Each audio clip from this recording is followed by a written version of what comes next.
Welcome back, Kim Pao fans! Habang karamihan ay abala sa sementeryo o family gatherings ngayong undas, tila pinili naman ni Kim Chiu at Paolo Avellino ang isang quiet escape sa Tagaytay.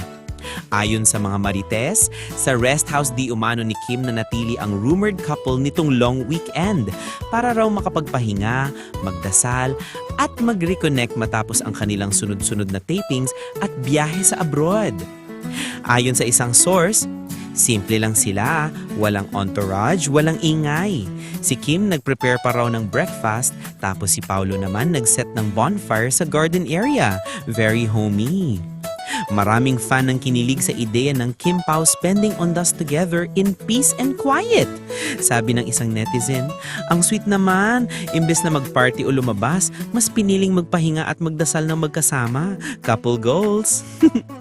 Di umano, nagkaroon din daw sila ng mini prayer moment sa labas ng bahay. Nag-alay ng kandila at panalangin para sa mga mahal nila sa buhay na pumanaw na. Isang simpleng gesture pero ramdam ang sincerity at closeness ng dalawa.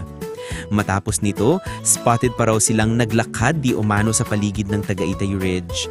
Magkahawak kamay at tila nag-e-enjoy lang sa simplicity ng buhay. Marami tuluyang nagsabing undas pero puno pa rin ng kilig. Parang honeymoon vibes na may halong peace and reflection.